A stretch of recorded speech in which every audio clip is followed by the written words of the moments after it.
Muy buenos días, bienvenidos otra vez a nuestra serie de clases acerca de la historia del Antiguo Testamento. Hemos ido pasando a través de la historia, mirándolo solamente la parte que pertenece a la historia, y ahorita estamos al punto de hablar acerca de la conquista.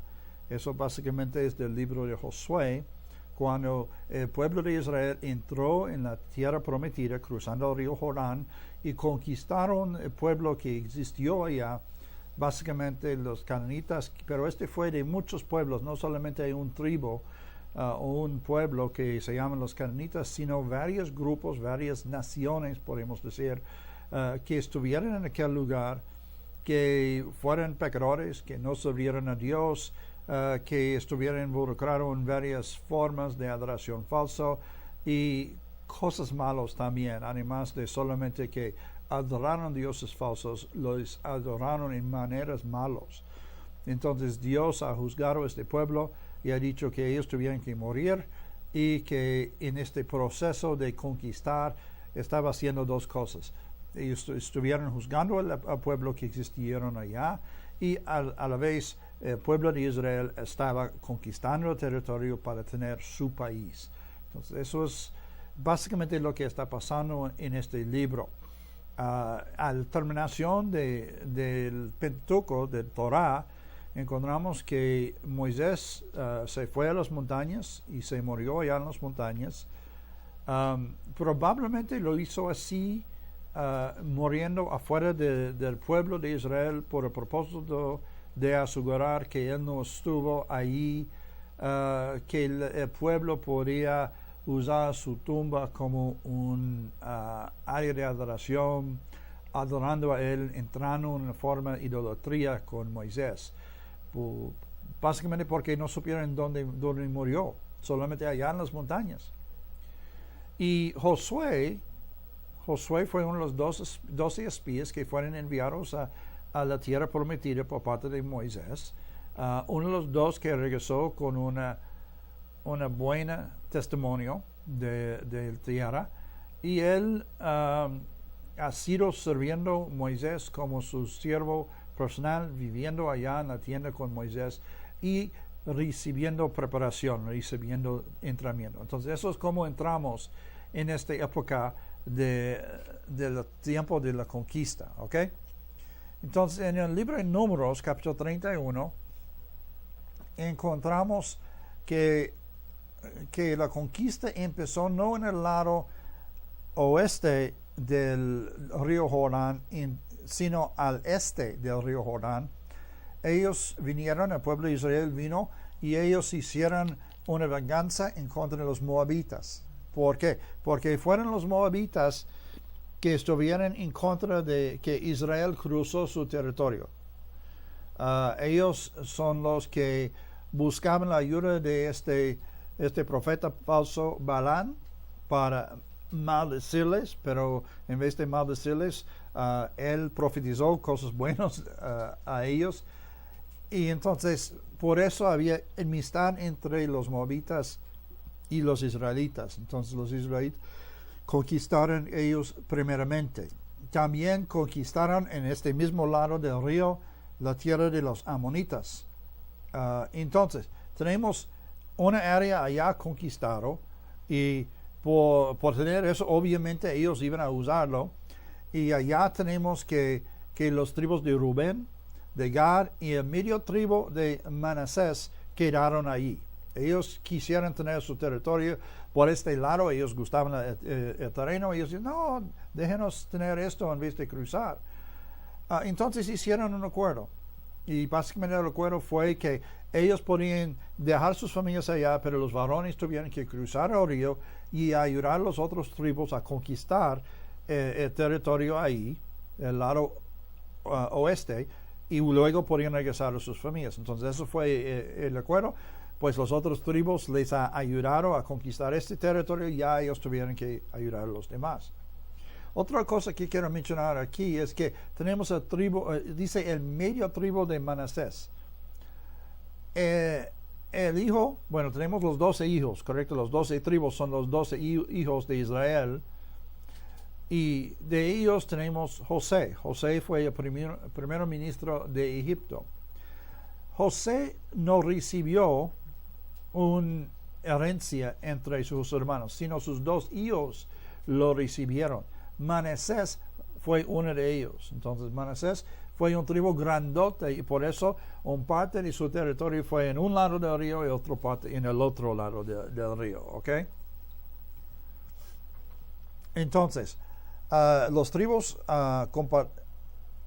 comprometieron, estas tribus que acabo de mencionar en el del lado oeste, comprometieron irse con Israel a la tierra prometida, entrando allá y luchando por ellos. En efecto, ellos se fueron primero, ellos se atacaron primero, en todos los casos, primero ellos. Y luego ellos regresaron a sus hogares en el lado este del río Jordán. Aquí tengo dos mapas, los tienen en sus notas. La mapa a la izquierda, tenemos aquí mostrando los varios pueblos que vivieron en la tierra prometida antes que vinieron los israelitas para conquistarlo. Vemos el río Jordán allá entre el Mar Rojo, que es más arriba, y el Mar Muerto, que es más abajo. Entonces, el territorio por cual estoy mencionando aquí de los amoritas y los moabitas, lo vemos en el lado derecho, del lado del este, y todos los otros tribus quedaron en el lado izquierdo, y vemos varias tribus, varios pueblos que ellos tuvieron que conquistar. Un punto interesante es que hay un área que se llama la Gaza Strip. Eso es un área donde los palestinos hoy en día, básicamente los de Hamas, que es un grupo de terroristas, ellos tienen su territorio. Eso está dentro de la área de los filistinos, allá pegado al mar. En efecto, lo más bajo, como la playa, allá encontramos este área. Los israelitas nunca conquistaron esta área y hoy en día tenemos que están recibiendo ataques de esta área, porque básicamente porque nunca lo conquistaron y ya tienen enemigos allá.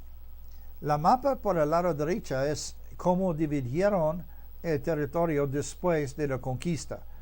Podemos ver todo el territorio que está incluido en el mapa a la izquierda y un poquito más.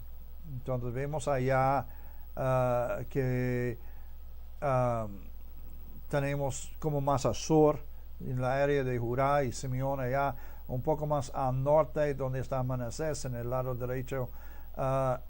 Y no siempre conquistaron todo de los moabitas, aunque ellos les atacaron primero, no les conquistaron totalmente, ¿ok? Bueno, entonces, al inicio del libro, Dios llamó a Josué para ser el líder, pero tenemos que empezar esta historia más atrás de eso, porque comienza, o un punto importante por esta historia está en Éxodo 33, verso 11.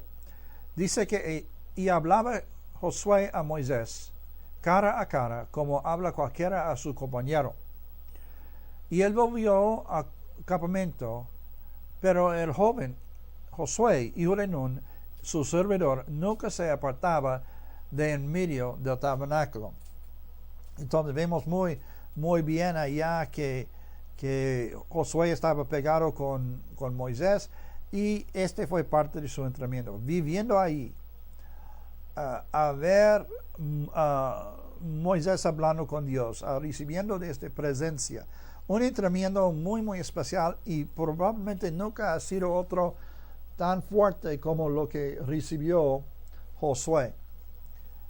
Pero podemos sacar unos puntos muy bien de esta historia por el entrenamiento de un líder cristiano en cómo debe entrenarse. Básicamente, la preparación para ser el líder viene de ser en la presencia de Dios. Hay muchos de nosotros que casi no estamos, o es raro que estamos en la presencia de Dios, pero no vemos nada más por la preparación de Josué, que él vivió dentro de la presencia de Dios. Por eso tuvo una buena relación personal con Dios. Sí, él estaba allí viendo la relación que Moisés tuvo con con Dios, pero a través de eso recibió su propia relación con Dios también. No dependió solamente en la relación de su padre espiritual, Moisés.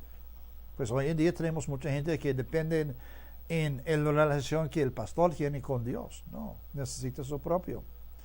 También la presencia de Dios. La presencia de Dios nos transforma. Entonces, él, por vivir allí y ver a Moisés hablando con Dios, estaba acostumbrado a la presencia de Dios.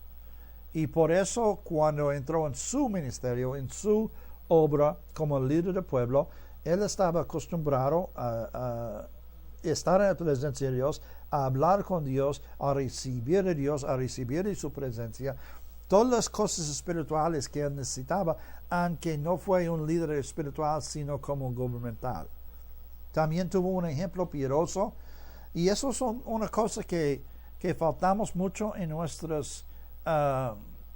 educación cristiana, especialmente en los institutos bíblicos. Los estudiantes van y ellos estudian y ellos regresan a sus hogares, pero ¿dónde está la parte del ejemplo piadoso de sus maestros? Bueno, no estoy diciendo que los maestros, los profesores no son piadosos, creo que son, espero que sí, pero hay una parte de la educación cristiana, especialmente por los que van a estar en el liderazgo, van a estar en el ministerio, de no solamente aprender la Biblia, aprender conocimiento, sino una transformación de corazón, una transformación de su alma, de su espíritu. Esta preparación es de gran importancia también. Y Moisés fue este ejemplo a Josué de un varón piadoso para que Josué podía aprender cómo ser un varón piadoso también. Pero ¿dónde está esta oportunidad en nuestro modelo que estamos usando hoy en día? Porque básicamente seguimos un modelo de lo que tienen allá en los colegios, en las universidades. Mejor tener este tipo de ejemplo, viviendo, andando. Es el mismo ejemplo que usó Cristo. Recuerdo en los evangelios, anduvo por 3 años con sus 12 discípulos.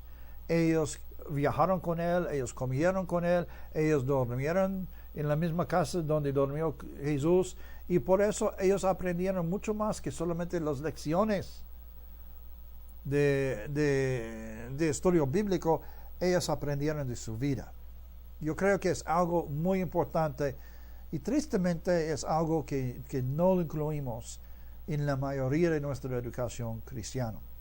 Y finalmente dice, podemos decir de esto, o podemos ver de este ejemplo, que Josué aprendió cómo servir.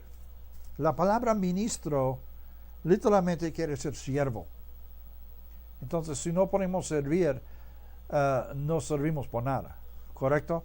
Y entonces, a ser siervo a Moisés le preparó no para ser el tipo de líder que es yo soy grande, yo soy especial, sino uno que sirvió al pueblo. Y aquí ya estamos en el libro de Josué. Todo lo demás está ahí en Josué, el primer capítulo. Aquí es donde Dios llamó a Josué, dándole el llamamiento, dándole el visión, dándole la responsabilidad para ser el líder del pueblo, básicamente el juez del pueblo. Pero es muy interesante cómo Dios le llamó, porque no conocemos mucho de Josué, de su personalidad, de su carácter, antes de ser el líder del pueblo, pero conocemos 2 cosas, quizás 3. Uno es que quedó con Moisés. Segundamente sabemos que él fue un varón de fe porque regresó con un informe bien cuando fue mandado para para ir a ser uno de los espías buscando la tierra prometida. Y terceramente sabemos que él fue un guerrero porque fue el general que Moisés usó por una batalla, ¿ok? Y aquí es este general, este varón fuerte, este varón de fe, y aquí es como Dios le llama, diciéndole: esfuérzate y sé valiente, porque tú repartirás a este pueblo por heredad la tierra de la cual juré a sus padres que le daría a ellos. Solamente enfuérzate y sé muy valiente para cuidar, para hacer conforme a toda la ley que mi siervo Moisés te mandó. No te apartes de ella, ni a la diestra, ni a la siniestra, para que seas prosperado en todas las cosas que emprendas. Nunca se aparte de tu boca este libro de la ley, sino que de día y de noche meditarás en él, para que guardes y hagas conforme a todo lo que en él está escrito, porque entonces harás a prosperar tu camino y todo te saldrá bien.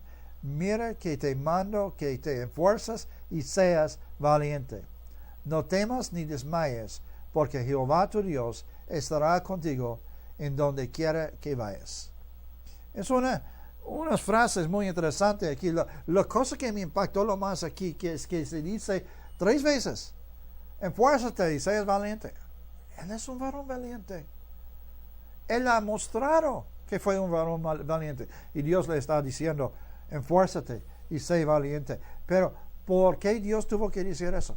¿Qué estaba diciendo eso? ¿Sea varón de guerra?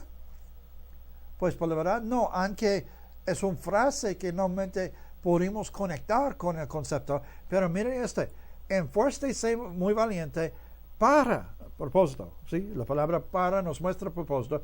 Cuidar de hacer conforme a toda la ley que mi siervo Moisés te mandó.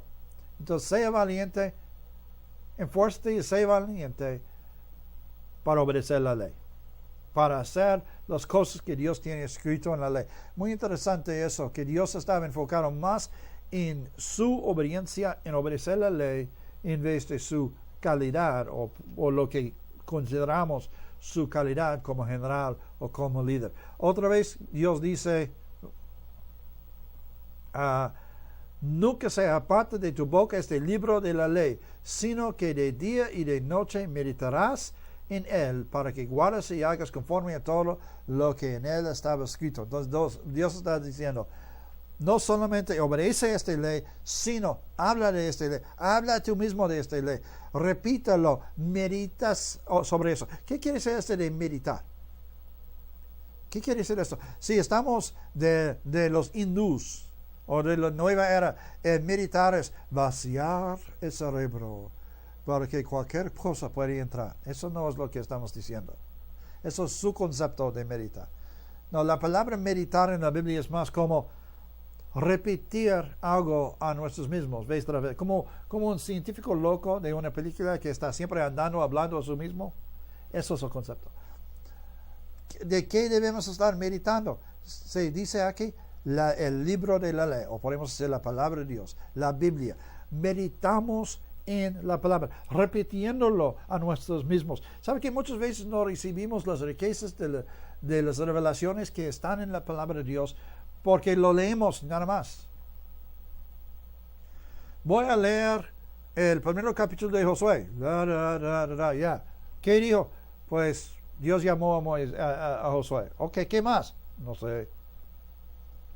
Pero si tomamos tiempo repitiéndolo a nosotros mismos, leyéndolo palabra por palabra, lentamente, quizás buscando definición de palabras para asegurar que lo entendemos, así vamos a sacar mucho más. Yo hago eso mucho. Yo básicamente no leo la Biblia. Yo no he leído la Biblia por años. Yo estudio la Biblia. Hay una gran diferencia. Porque al leer es solamente que los ojos pasan sobre las palabras y quizás estamos pensando de otro asunto mientras que lo leemos. Pero a meditar y a estudiar quiere decir que estamos enfocando, estamos repitiendo, estamos preguntando. Espíritu Santo, ¿por qué dice esto así? ¿Por qué Cristo dio estas palabras de esta persona y no otro? ¿Y qué está antes? ¿Qué está después? ¿A quién lo dijo? ¿En cuál contexto? Y todo eso nos muestra algo. Entonces, el propósito de meditar es para sacar toda la riqueza. Es como si está comiendo unos tamales excelentísimos. Los tamales de tu abuela. ¿Ok? Hay 2 maneras para comer los tamales. Uno puede comerlo lo más rápido posible para llenar el tanque. Bueno, se hace. pero no saca mucho sabor. Los otros uno puede comer los tamales lentamente, mordiendo cada mordida, bien mordido. Así saca más sabor. Son las mismas tamales. Hoy podemos hacer la misma cantidad de tamales, pero la persona que lo come lento saca más sabor. Es igual con la palabra de Dios. A comerlo lento, a tomar tiempo para meditar, para repetir, para analizar, para buscar entendimiento, sacamos más sabor, sacamos más revelación, sacamos más riqueza. Entonces Dios estaba diciendo a Josué, no es bastante solamente que lo lea de vez en cuando. No, que todo el tiempo que estás meditando, analizando, intentando sacar riqueza para que puedas tener el entendimiento lo más mejor posible de mi palabra. Eso es lo que Dios quiere. Eso es lo que Dios dio a él. Y por la verdad yo creo eso es lo que Dios dice a nosotros también. ¿Ok? Entonces, como Moisés ha mandado espías para ver la tierra, también Josué mandó espías, pero no a toda la tierra, sino solamente a ver a Jericó. Jericó fue la primera ciudad que ellos conquistaron. Fue la ciudad más grande, más fuerte, con el muro más fuerte, y ellos entraron por ahí para atacar esta ciudad. Entonces Josué mandó unos espías para ir a ver a Jericó, y ellos quedaron en la casa de una prostituta que se llama Rahab. Y por nosotros como creyentes pensamos, qué horrible. Pero espere un momento. Vamos a ver, ¿por qué quedaron ahí? Por ser prostituta, probablemente había muchas personas que entraron y salieron de su casa, pasaron por su casa. Y por ser extranjeros, no fue raro que ellos estuvieran en la casa de la prostituta. Pensamos en una manera de la casa de una prostituta hoy en día que quizás no es igual como fue en aquel tiempo. Podemos decir que esto fue más como un hotel, o quizás un motel. Y gente que vinieron de fuera de la ciudad quedaron ahí. Uno quizás pasó allá nada más para tener un cafecito, no para hacer nada con las mujeres. Fue un lugar donde unos podían platicar y escuchar las noticias. Entonces fue más amplio, aunque fue, sí, casa de prostituta. El uso de esta casa fue más amplio de lo que entendemos. Entonces, por eso fue un lugar usado por hotel por los viajeros que no quisieran quedar en la plaza. Si no había un hotel donde ellos podían quedar. Entonces, quedaron ahí. Y ella les protegió. ¿Ok? Lo interesante es que ella tuvo bastante fe, aunque fue una mujer, una pecadora, pues fue prostituta, obviamente una pecadora, tuvo bastante fe en este Dios que no conoció, que protegió a este varones. Eso a mí me muestra que esta mujer fue más grande de lo que típicamente pensamos. No se parecía ver varones extranjeros visitaron la casa de una prostituta. A los demás se pareció más o menos normal.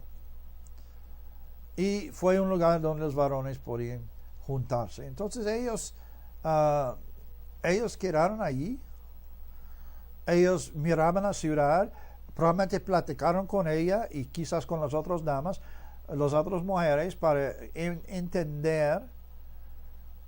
Y esta mujer, por su fe, se dice en Mateo 1:5, que ella llegó a ser la madre de Boaz, y Boaz fue el padre de Obed, que casó con Ruth. Este fue el abuelo del rey David. Entonces podemos ver que aquí tenemos una prostituta que fue parte del linaje de Jesucristo. ¿Por qué? Pues la única razón que puedo darle es por su fe. Aquí se dice Mateo 1:5. Salmón engendró de Rahab a Boz. Boz engendró a Salomón, de la que fue mujer de Urias. Entonces aquí tenemos un linaje. Ella es uno de solamente dos mujeres mencionados en el linaje de Jesucristo, en su genealogía. Obviamente, esta mujer fue especial a Dios, aunque a nosotros no se parece. Obviamente a Dios, ella fue especial. Creo que tuvo que ser por su fe. Ok, entonces, ¿qué pasó en esta conquista? No quiero pasar mucho tiempo hablando de todas las batallas, porque pues podemos sacar lecciones de cada batalla, y les he dado un gráfico que habla de las varias batallas, y hay lecciones que podemos sacar de cada uno, ¿ok? Pero hay unas cosas que son importantes que necesitamos mencionar, más que todo por cómo afectó el pueblo y su relación con Dios. Primeramente, ellos cruzaron y ellos estuvieron en el collado de Aralot, y allá, I'm sorry, honey, that did not work. Okay. You kept talking and talking and talking, so I. Yeah, but why did you switch it back so quick? Okay. Let's do the other thing is you happen to catch me scratching my head when you switch it. That's not your fault. Supposed to do that. Well, I'm sorry, it itches. Let's do this. All right, let's do this. What's a collado? I don't know. That's the word that's used in the Bible. I never saw that before. Sorry, it's what it says in the Bible.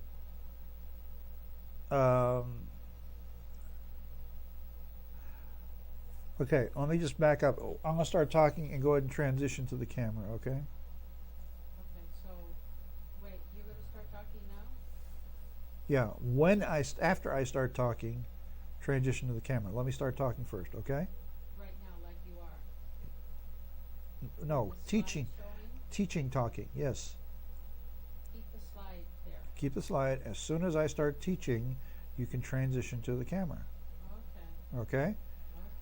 All right. Entonces, ahí ellos tuvieron que hacer la circuncisión. El pueblo no ha sido circuncido. Entonces, tuvieron que hacerlo. Allá, al collado de Aralot, Dios mandó a Josué que... You didn't do it. All right. Let's do it again. I'm not going to hit the button. Why aren't you gonna hit the button? Because we already discussed you were going to transition. When? As soon as I start teaching, as soon as I start talking, Did you hit the button? fine, I will hit the button. Okay. All right, I'm going to go back and do it again. I hope you're noting these down on the Yeah. paper. Okay.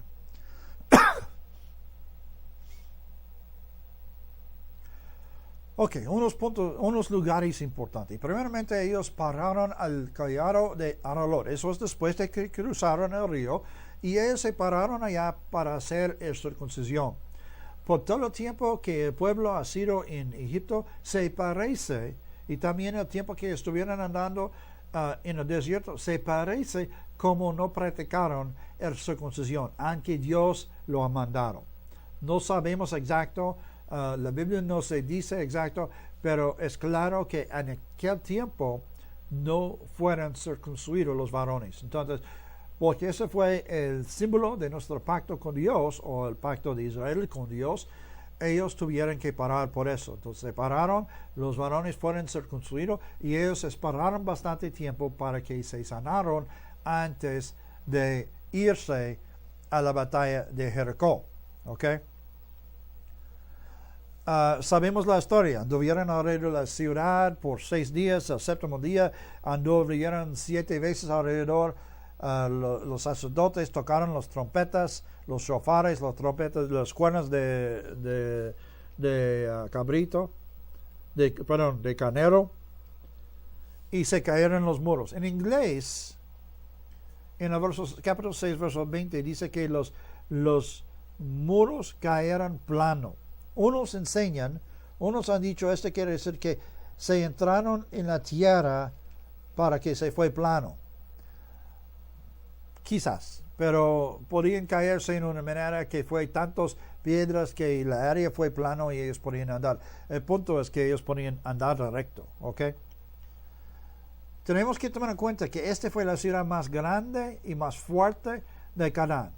Entonces, por conquistar esto primero, eso hizo que los demás temblaron. Los demás dijeron, pues si Jericó no pueden sobrevivir a este ataque, ¿y qué de nosotros? ¿Cómo podemos sobrevivir si ellos no pueden? Entonces, quizás había un poco de lo que se llama la guerra psicológica aquí. Dios lo hizo así para que los otros pueblos temblaron. ¿Ok?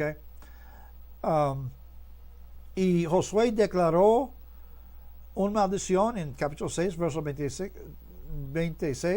de quien sea que lo reconstruye, sea el precio de el fundamento sobre su primogénito y las puertas sobre la vida de su más joven, el niño más joven. Y eso fue cumplido en el primero de Reyes, capítulo 16, verso 34. Yo creo que tengo el verso aquí.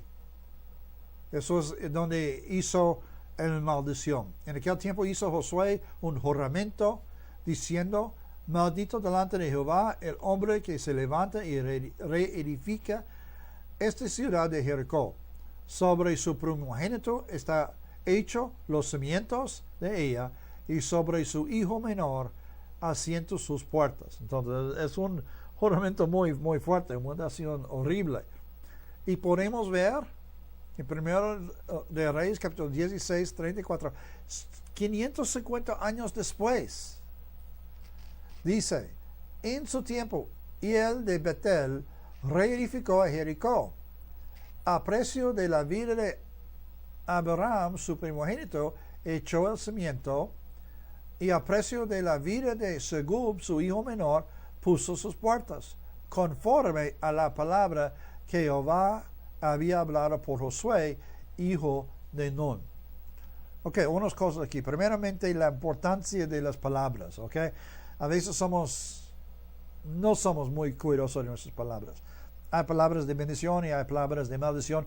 Obviamente este fue declarado como palabra de maldición, este juramento. Entonces, podemos ver aquí que fue cumplido.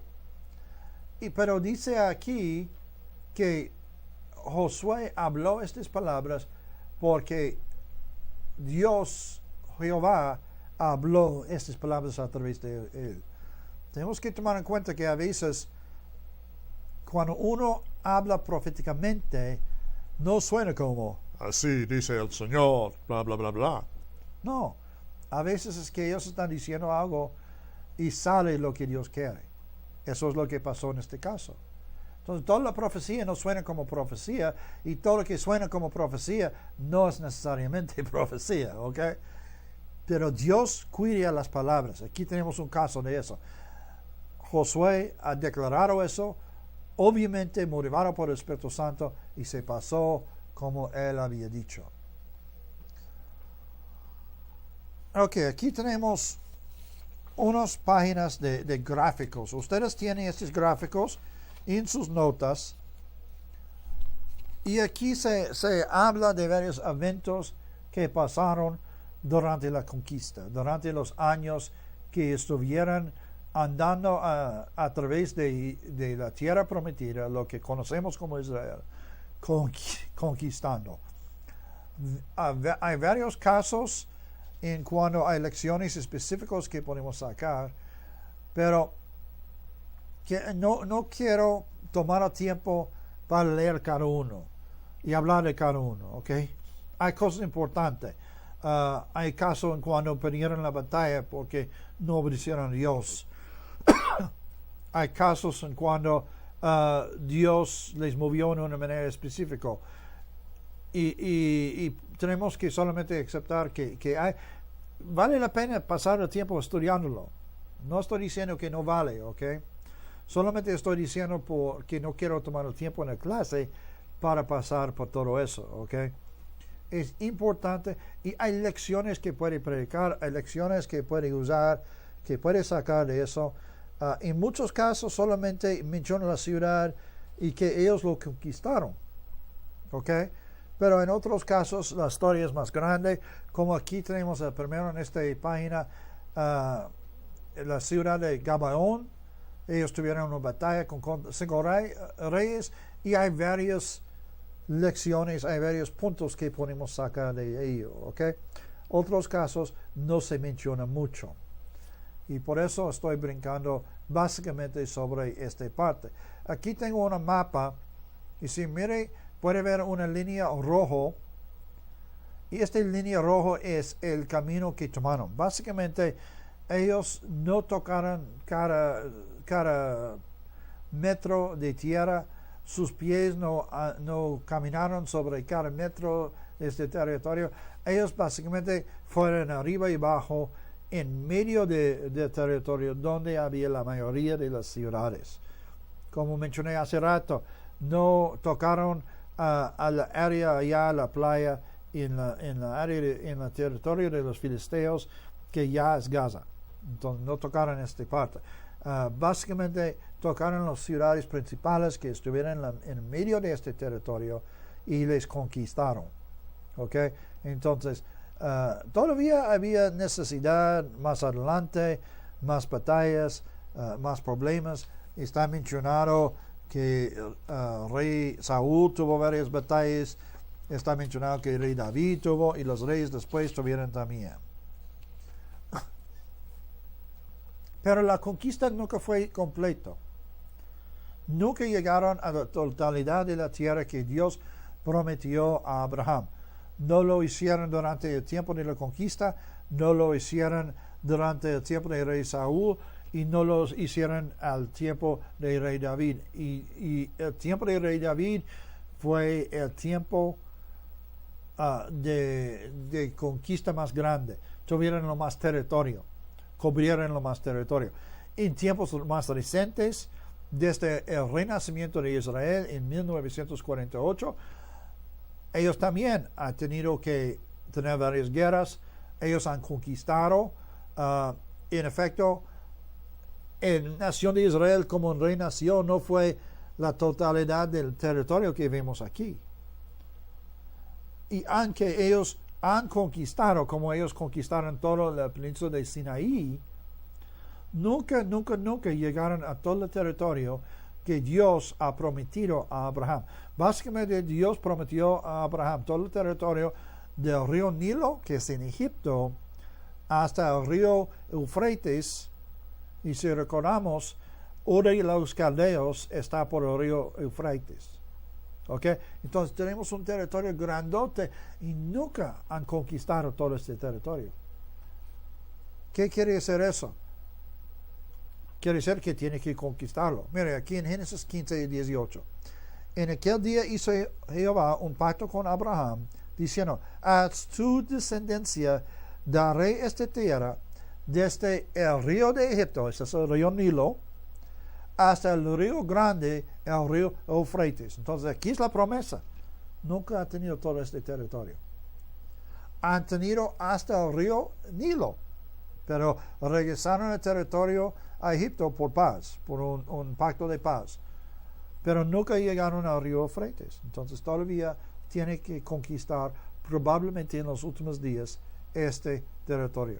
Y como mencioné, nunca conquistaron el territorio que se llama Gaza.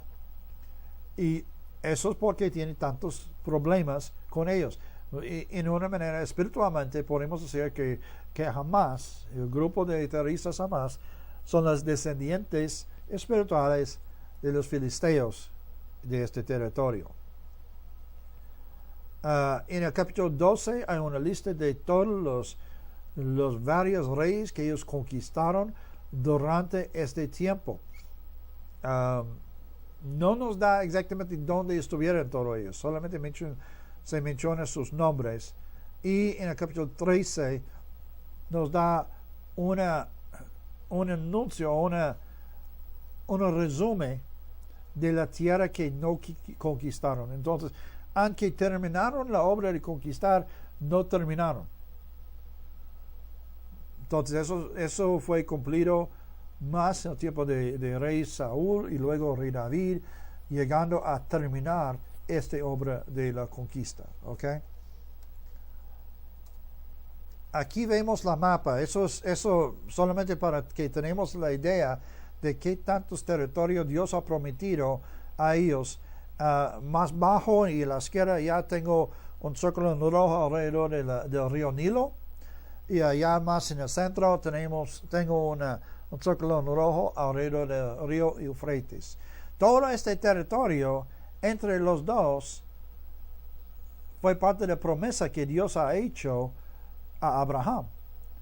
Pero Israel nunca ha tenido todo eso. Ellos tuvieron el Sinaí, ellos tuvieron y tienen solamente esta parte chico allá a la costa, pegado al mar Mediterráneo, pero toda la península árabe nunca conquistaron este territorio. Pero según Dios, este territorio pertenece a ellos. Entonces, tiene que pasar, probablemente pasará durante los eventos de los últimos días, pero no sé exacto porque la Biblia nunca nos dice cuándo será. Pero tiene que pasar porque Dios lo ha dicho. Ok, entonces ya tiene su territorio, ya tiene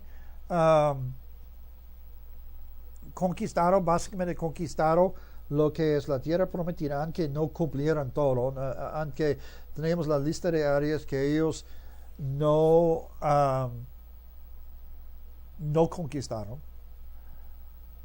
Y ellos dividieron el territorio entre los tribus. Y básicamente la manera que lo hicieron es echar suertes.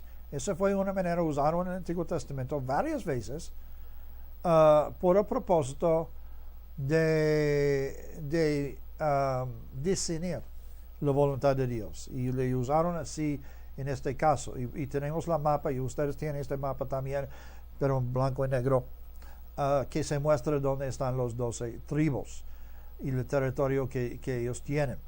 ¿Ok? Echaron suertes para tenerlo. Caleb, bueno, había dos espías, dos espías que regresaron de la primera vez de ser espías. Cuando Moisés mandó los espías, había dos que regresaron con un buen testimonio. Los otros 10 dijeron, no, es que hay gigantes y no podemos conquistar. Pero había dos que dijeron, no, es bien, es un buen terreno. Ellos tienen frutas y legumbres grandes. Mira estas uvas que hemos traído, verdaderamente fluye con leche y miel. Vamos a conquistarlo. Y estos dos fueron Josué, que es la persona principal de esta historia de la conquista, y Caleb. Caleb y Josué no murieron en el desierto, mientras que los demás de los adultos de esta generación murieron. Ellos vivieron. Entonces aquí, al entrar en la tierra prometida a conquistarlo, ellos fueron varones de como 80 años de edad, más o menos. Y Caleb, de 80 años de edad, fue un líder en la guerra, como fue un general en la guerra, atacando a los enemigos, y conquistándolos. Y al fin, no recibió un territorio. Y dijo a Josué, me gusta mucho eso, porque se muestra mucho el carácter de este varón y su celo en servir a Dios, y su celo en esta conquista, y su confianza en Dios, que Dios cumplirá su promesa. Y él pidió de Josué, dame este monte de Hebrón aquí, que no hemos conquistado, y yo y mi familia vamos a conquistarlo, y eso puede ser mi territorio. Los demás están diciendo, dame por favor, y ellos decían, no, dame permiso para atacarlo.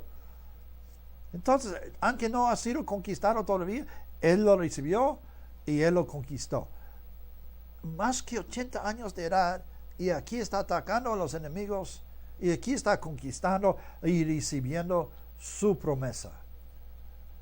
No hay punto, déjeme decir eso, no hay punto en cual llegamos a decir, ya mi tiempo ha pasado. Tengo que decir, voy a ser honesto con ustedes. Yo he pasado a través de tiempos duros en mi vida, como todos los demás. En años recientes yo he pasado por tiempos duros. Y el enemigo vino a mí diciendo, pues ya eres varón de edad, ya tu tiempo ha pasado, ya es tiempo por ministros más jóvenes, ya tú has fallado. Y casi lo creí. Tengo que confesar, casi lo he aceptado. Pero Dios me recordó que su llamamiento es sin arrepentimiento. Y luego me llevó a ver a Caleb. Caleb como varón de edad, de tercera edad, conquistando. Entonces, cuando llegamos al punto que no podemos conquistar y hacer las obras de Dios y tener victoria, nunca. Nunca. No importa la edad, no importa su condición física, no importa su riqueza, no importa nada más, sino que tenemos fe y obedecemos a Dios. Y así ganamos. Se hicieron también unas ciudades de refugio. Los ciudades de refugio son mostrados en este mapa, y a propósito de ellos fueron ciudades de los levitas. Había varias ciudades que pertenecieron a los levitas, ¿ok? Porque no tuvieran un territorio como tribu, ellos tuvieron ciudades a través de todo el país. Y 6 de estas ciudades fueron elegidos como ciudad de refugio. Y la idea es que en cualquier parte uno podía andar menos que un día para llegar a una ciudad de refugio. Y la idea fue que si uno mató a otro por accidente, ellos podían ir a una de estas ciudades de refugio, y los levitas les daban refugio hasta que ellos estuvieran juzgados por este caso de matar. A ver si fue homicidio, a ver si fue accidente, a ver si fue de autodefensa, porque había casos, están mencionados en la Biblia, casos en cuando uno no es culpable por matar. Por ejemplo, en el caso de autodefensa o defensa de su casa. El concepto de defender a su casa viene del libro de Deuteronomio, está mencionado ahí, que si uno ataca su casa, tiene derecho, si es necesario, matarles para proteger a su casa y su familia. ¿Ok? Entonces, en el libro o en los libros de la ley, Dios les mandó a hacer estas ciudades de refugio, y aquí en el libro de Josué se hicieron estas ciudades. Y en aquel caso, si por ejemplo si yo fui viviendo en aquel tiempo, en aquel lugar, si alguien entró a mi casa y tuve que matarles para proteger a mi familia, yo podía correr a estas ciudades, o cualquiera de estas ciudades, y ahí los levitas me protegieron de lo que se llama el varón de venganza, un familiar que vino buscando venganza para matarme a mí. Yo podía quedarme allá hasta que fue juzgado si mi caso fue un caso de autodefensa o de homicidio. Y una vez que fue probado, fue aceptado que no fue de autodefensa, entonces ya este buscador de venganza no tuvo caso para atacarme. Y yo podía regresarme a mi casa. Eso fue a propósito de las ciudades de refugio. Pero si fue encontrado que yo fui culpable, que no tuve que matarle, él vino a mí con nada más sus manos, no fue un experto en las artes marciales, y yo podía defender a mi familia sin matarle a él, entonces ya soy culpable. Y en este caso los levitas me echaron de la ciudad, y el buscador de venganza podía matarme sin ser juzgado por hacerlo. ¿Por qué? Porque yo, según en los ojos de ellos, según la ley bíblica, yo no les he matado en autodefensa, ya yo he hecho homicidio. Déjame clarificar. En el libro de Éxodo capítulo 20, donde tenemos los 10 mandamientos, hay uno que está traducido, no matarás. Eso es como está traducido.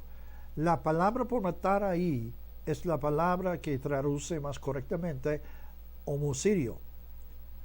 Hay 4 palabras por matar. Hay homicidio, hay matar por accidente, hay matar es como sin ira.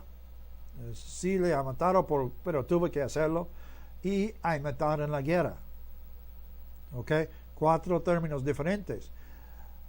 Lo que está ahí es no matar en homicidio. Si Dios ha dicho no matarás y incluye todo tipo de matar, entonces los que se fueran a la guerra mandados por Dios, ellos serían culpables por homicidio, aunque ha hecho la voluntad de Dios, aunque ha obedecido a Dios. Entonces eso no es correcto. ¿Okay? Entonces tenemos que tomar en cuenta que nuestra traducción de la Biblia no se incluye este entendimiento correcto. ¿Okay? No estoy diciendo que la Biblia no es correcta, pero a veces las palabras usadas en la traducción no se expresa claramente el concepto original. Y eso es uno de aquellos casos. Entonces, sí pueden matar, si es necesario por protección de su familia, de su hogar. Sí se puede matar en la guerra, pero no se puede matar en el homicidio. No se puede matar porque tengo enojo contigo, o no me gusta lo que ha hecho, o no te gusto, o quiero robarte. No puedo matar por estos casos, ¿ok? Estos son homicidios. Y en este caso, en la ley, en el tiempo del Antiguo Testamento, el buscador de venganza, que es familiar de la persona matada, tiene derecho para matarme a mí. Hoy en día no lo hacemos así. Hoy en día nuestro gobierno trata con eso. Somos juzgados por el gobierno, no somos juzgados por la Biblia. Y tenemos que pagar el precio, como se dice el juez. Ok, bueno, entonces ya tenemos la conquista. Entonces hemos venido desde la entrada, no en la tierra prometida, sino en el parte que está al este del río, pasando el río, conquistando el territorio, y ya ellos están viviendo, ya tienen sus ciudades, su pueblo está viviendo. Los 2.5 tribus han regresado al lado derecho, al lado este del río, y están viviendo ahí con su familia. Y tenemos la terminación de lo que está conocido como tiempo de conquista. Próxima de eso, vamos al libro de los jueces, y vamos a hablar de los jueces en la clase siguiente. Por la verdad, Josué, aunque fue el líder del pueblo, también fue considerado un juez. En efecto, Moisés y Josué fueron los primeros 2 jueces, aunque no son mencionados en el libro de jueces, otra época, pero fueron jueces, funcionaron en la obra de juez. Y vamos a hablar más de eso en la clase que entra. Entonces ya terminamos con esta clase. Ya hemos visto este tiempo de la conquista. Hay mucho más, hay más detalles que podemos cubrir, pero quise mencionar estos puntos específicos para tener un concepto de cómo fue el tiempo más que todo y qué fue el propósito de este tiempo. Ya tenemos al pueblo de Israel viviendo en su territorio como Dios les ha prometido, o Dios ha prometido a Abraham. Ahí están. De aquí hay mucho más historia y vamos a continuar estudiándolo. Les recomiendo en esta semana, antes que regresamos y juntamos otra vez, que se tome un poco de tiempo mirando este libro de Josué, específicamente a las historias que son anotadas en este gráfico, los que son más largos. A ver los eventos que pasaron y cómo Dios movió y cómo la gente confiaron en Dios durante este tiempo. Amén. Entonces, hasta la próxima vez que juntamos, que Dios le bendiga. Siga sus estudios, siga su oración y espero que el Espíritu Santo sea contigo enseñándole día por día, porque Él tiene mucho más para darle. Que Dios le bendiga mucho. Amén.